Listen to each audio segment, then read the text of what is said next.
essence, love and light, wholeness and health to the third, and that's to one and to all. Without further ado, we're gonna try to get on into this, cause I want to do it outside in the natural. We got an interesting topic today, controversial with most people. We're gonna talk about the soul. So I did a quick look up, and I wrote down the spiritual or immaterial part of a human being or animal regarded as immortal. The spiritual or immaterial part of a human being or animal regarded as immortal. The second one read, emotional or intellectual energy or intensity, especially as revealed in a work of art or an artistic performance, like a concert. See what the seed of the soul got to say about this here. If y'all want to invest in one, seed of the soul.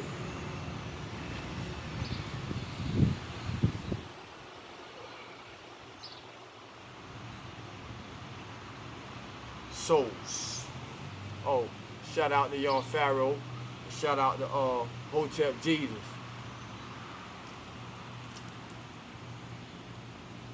Each human being has a soul. The journey toward individual soulhood is what distinguishes the human kingdom from the animal kingdom, the vegetable kingdom, and the mineral kingdom. Only the human kingdom has the experience of individual soulhood. That is why its powers of creation are great. The soul process moves through degrees of awareness. They have group souls. Animals have group souls. Each animal is a part of a group soul. Each horse is a part of the group soul of a horse. Each cat is a part of a group soul of a cat, and so on. A group soul is not the same as an individual soul. Consider, for example, the group soul of buffaloes. There is one group soul of enormous impersonal energy that is called buffalo. It is an enormous, expansive field of impersonal energy that is buffalo consciousness.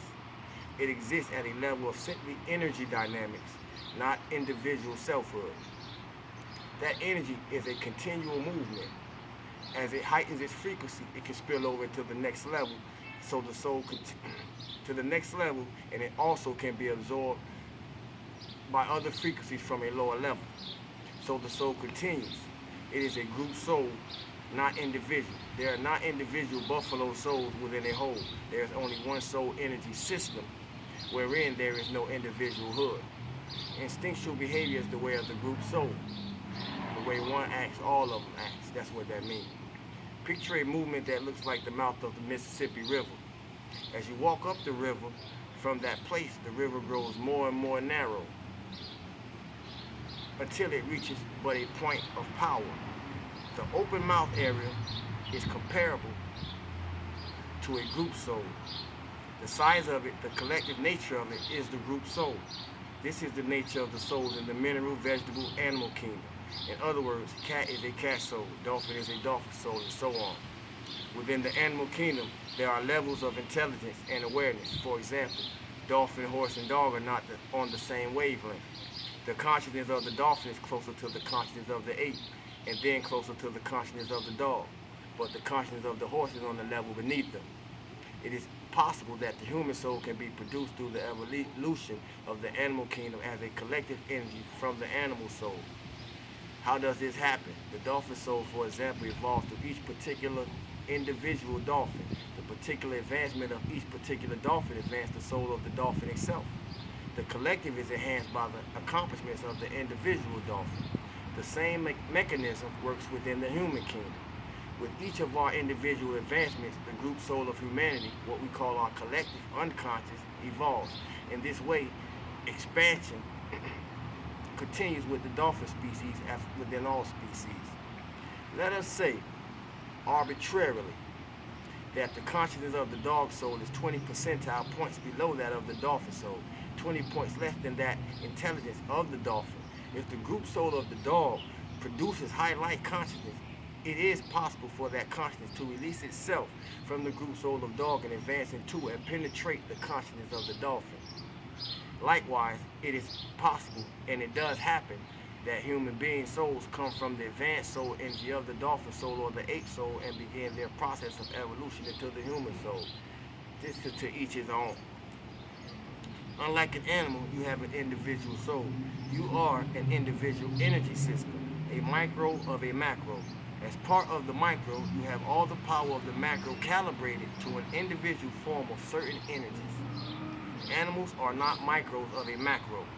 Cats, for example, do not have individual souls or ego energy. They are merely physical manifestations of a huge macro system. That certain cats are scared and certain are comforted is merely the different numerous millions of frequencies that interact into the group cat soul. Animals do not evolve through responsible choice as we do. Rather, the frequency of their consciousness becomes lightened in the fullness of the evolution of their soul as a group. This does not mean that animals are not capable of individual acts of love.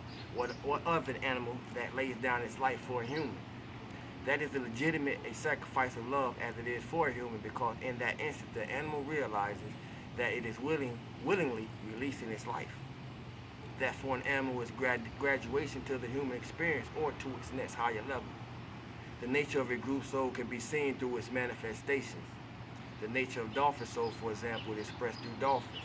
The same is true for our species. The nature of the soul of humankind can be seen through the nature of human beings. The dolphin soul is leaving the earth. That is, the dolphin species is becoming extinct, as well as many other animals. They are creating diseases within themselves. This is their way of refusing to continue to live upon the earth. They feel that they cannot fulfill the purpose for which they are born.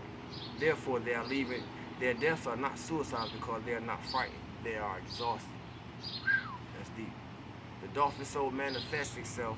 Dolphins are born to bring love and life and creativity to the oceans. They manifest to form a bridge of joy and love and intelligence between the aquatic kingdom and the human kingdom. This they cannot do. Our species reaches towards the dolphin soul only with brutality. The dolphin spirit, how it suffers. This is a time of great sorrow. It is a time to look soberly and deeply upon the values and behaviors that result from the perception of power as external. It is time to grieve with the dolphin soul, to offer comfort to it. If you wish to offer comfort to the dolphin soul, image from the heart of the dolphin consciousness that your energies are moving below deep, warm, clear, soothing water.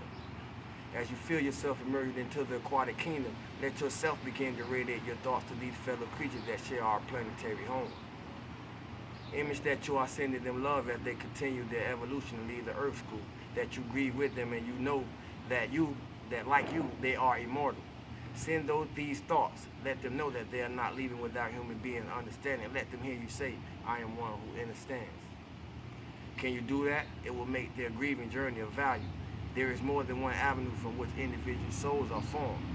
Part of the chain of evolution within our global village is the process of this advancement from kingdom to kingdom to kingdom. But if a soul that has not been before upon our planet chooses the human experience, it would not be necessary for that soul to move through kingdom evolution. It would indeed pick up the situation within the physical environment that is most appropriate for it to use. There are souls that have never had the human experience. When we speak of souls entering the physical arena to heal, to balance their energy, and to pay karmic debts, we are speaking of the evolution of life as we know it upon our earth. We are not speaking of other galaxies or of life on other levels that are not physical as we know it. The experience of physicalness is not always necessary to certain advances. If it is encouraged.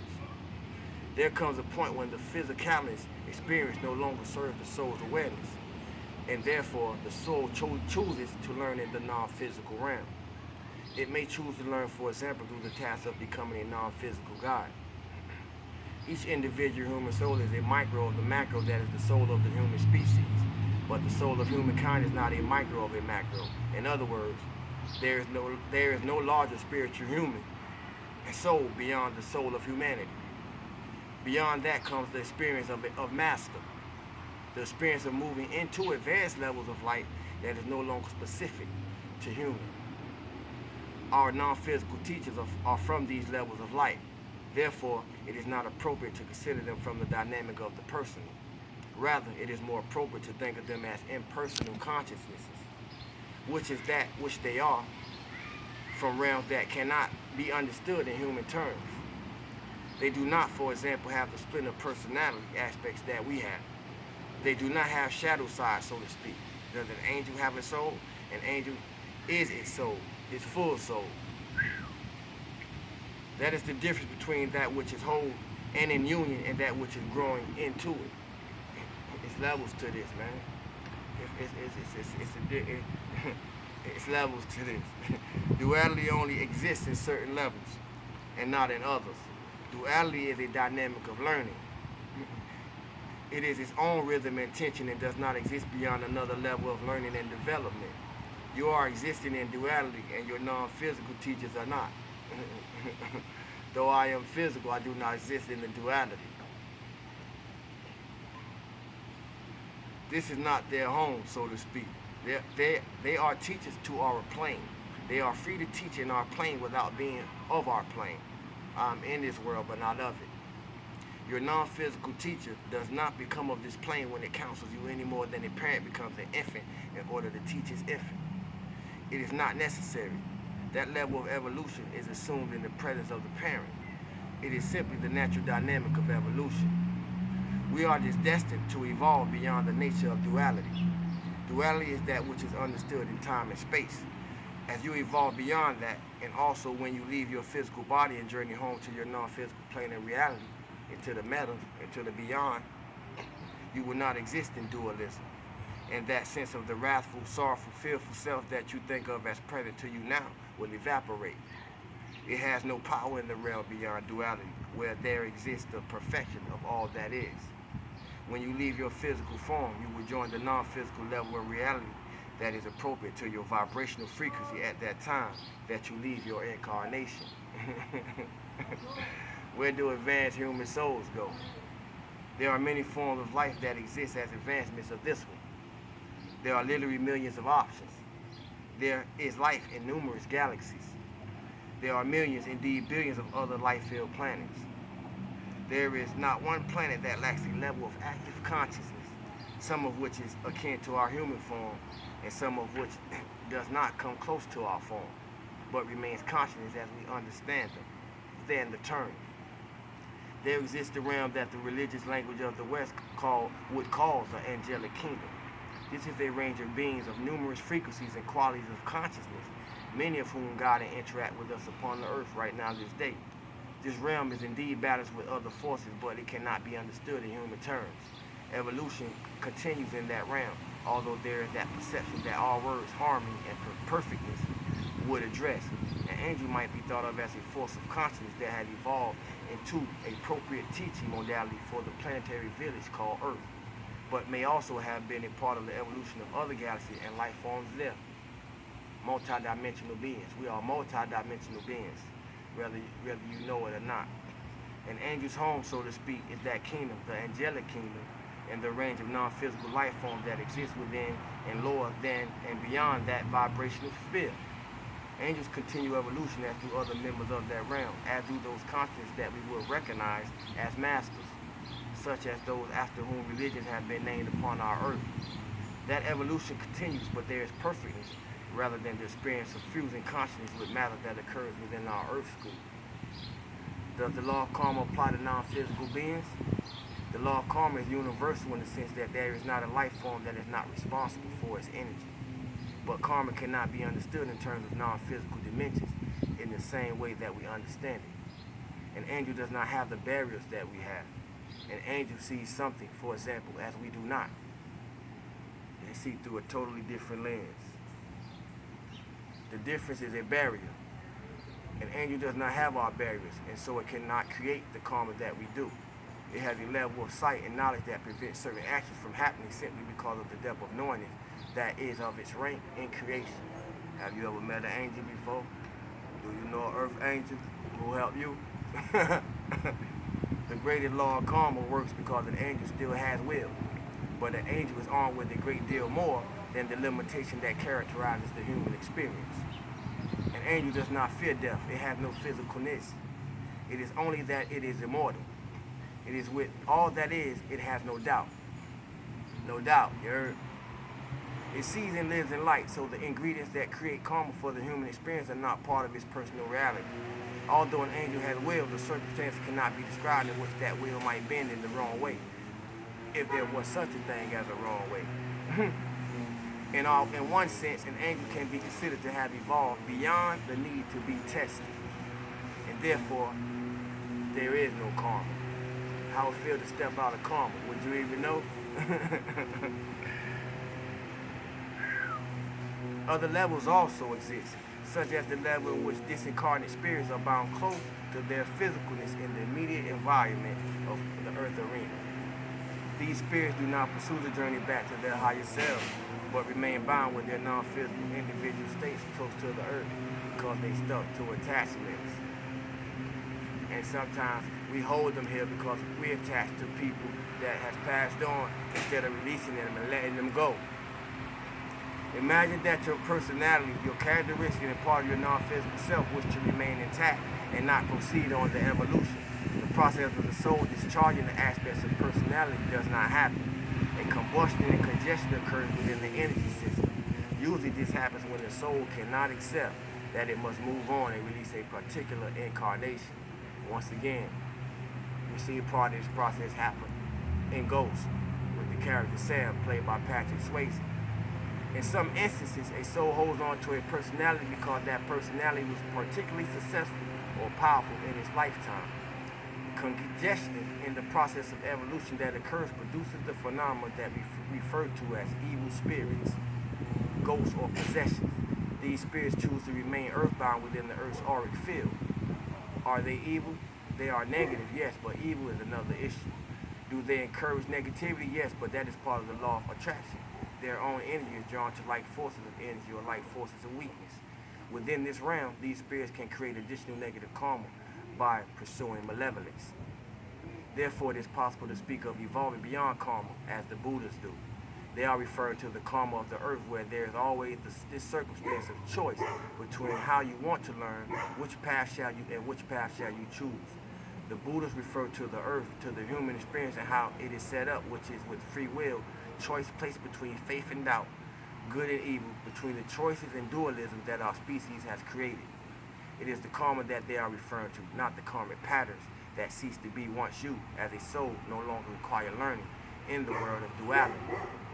Even though angels have will, they do not accumulate karma as we think of it. It is not part of their dimension. Yet they have will. The law of karma, as we understand it, is the law of karma for physical matter and spirit, not for spirit itself. Many realms that are non-physical are non-angelic, in addition to the realm of discarnate human beings that are bound close to earth. For example, there is the Devic community of our nature kingdom. They are numerous realms of non-physical life. Beyond the angelic realm are realms upon realms of intelligence that we would think of as God. Within the human species, there exists degrees of soul consciousness. Not all humans are equally aware of their souls. Therefore, do all human beings have equal potential? Yes and no. This question is complex. It cannot be answered simply because among souls that are on the same frequency band, such as those within the Earth School, there is a common quality of consciousness, yet there is a difference between the range of consciousness. Yet there is an individual that is not quite as expanded in his or her awareness is not equal in the sense that we usually mean equal to someone of greater awareness.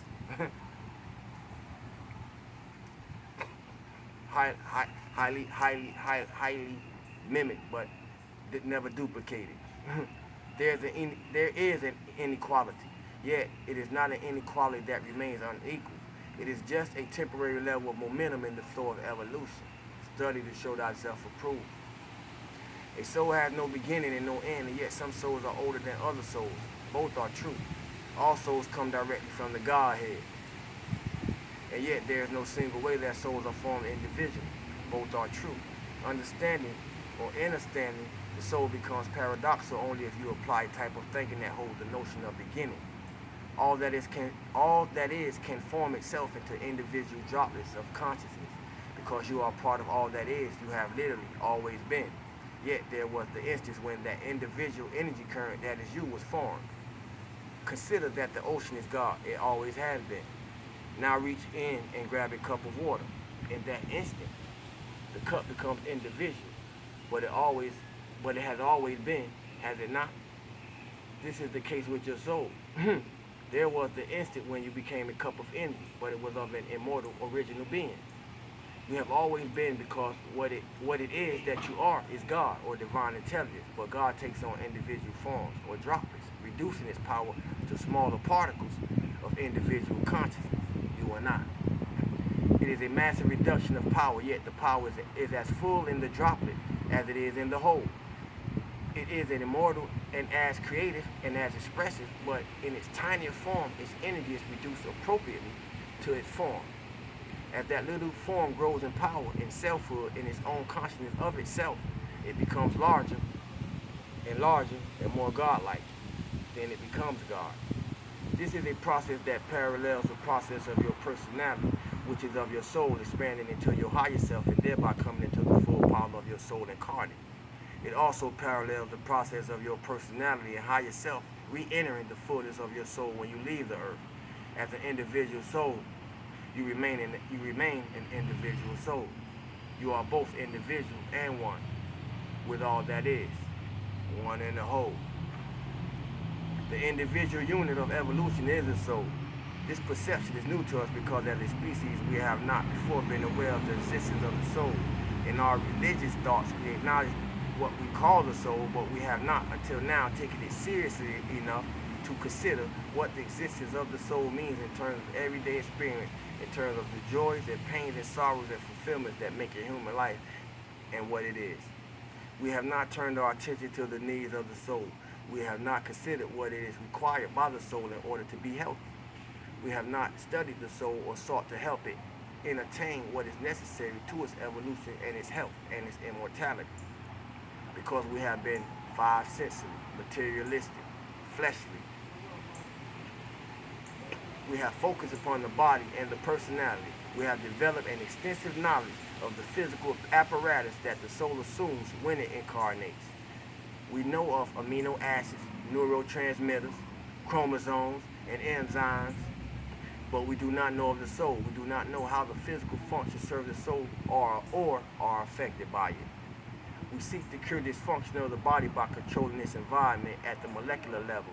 In other words, our approach to healing is based upon the perception of power as external. This type of healing can be helpful to the body, but it does not and cannot heal at the level of the soul, and most times it can heal the body. Consider that those who are trained in this way are accustomed to learning about life through the study of dead matter.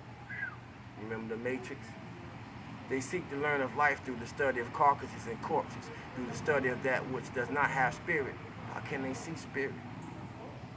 Even as such minds look out into this vast galaxy, they cannot see life because they are convinced that the entire galaxy does not have life except as they see it and identify it. So narrow. So the life forms and the brothers and sisters that we have on other galaxies remain hidden and will remain hidden until the basic premise that life is and permeates all that is, that there is only life, becomes the principle of what we call science. All lives matter. Then we will explore the physics of the soul. Then we will study life with life and not dead matter, and not try to breathe intelligence and purpose back into it by taking apart in our laboratories human forms and animal forms. This will be seen someday as a very primitive form of learning because there is no consciousness there. The body is the instrument of the soul. If the piano player is sick, does it help to repair his or her piano? What an instrument produces depends not only upon the state of the instrument, but also upon the state of the musician. If the musician plays the blues or soars with joy, the instrument follows. Even a tuned and polished instrument cannot soar with joy if the musician chooses sadness or grief. In the case of your soul and body, the instrument becomes the blues or soars with joy. Where your perimeter at? How you vibrate. If the musician becomes consumed with grief or anger or sadness, the instrument disintegrates. In some cases, a broken instrument can be repaired, but a repair at that level cannot cure what caused the breakdown. After several years of marriage to a willful partner, an acquaintance of mine found herself suffocated in a relationship, unable to express her deeper desires and her creativity. One midnight morning, her husband's Jeep, which was parked on the steep driveway, broke loose and rolled over, crushing her pelvic area. Surgery and chemicals healed her hips and eased the pain of her body, but can surgery mend the damage that is done to the woman's mind? Can chemicals ease the pain of a suffering soul? Is it chance that one person develops heart disease while another develops cancer? Even though disease states have Even though disease states have correlations to factors of diet, exercise, lifestyle, and heredity, these correlations cannot mask the fact that life for some people is a heartbreak, while others allow themselves to be consumed, to be eaten alive by the negative experiences of their lives. Can bypass surgery or chemotherapy heal that? Are the numerous ways that physical dysfunctions occur without meaning? Health for some people is a matter of the heart. For others, a matter of what they can digest or eliminate in the course of their lives. For others, a matter of the head. And for others, a matter of being able to hear or to see or to move through their lives flexibly or to stand on their own or literally to handle the experiences of their lives. These are the issues that must be addressed directly and openly and honestly in the creation of health. This does not mean that it is inappropriate to care for the body or to see a physician in times of illness, even though the physical is not as real, so to speak, as we think. Nonetheless, the lowest distance projection of spiritual matter, and therefore it must be honored. It must be honored. The body needs rest and it needs care, but behind every aspect of the health or illness of the body is the energy of the soul. It is the health of the soul that is the true purpose of the human experience. Everything serves that. To my Soul Control family, I wish y'all peace and blessings. To my Ice Cream Dream family, I wish y'all peace and blessings. To my House of Oshun family, I wish y'all peace and blessings. You know, and to the Soul Collective in general, I wish y'all peace and blessings, love and light, health and wholeness, and good vibrations, man. And may every breath be a good one. Peace.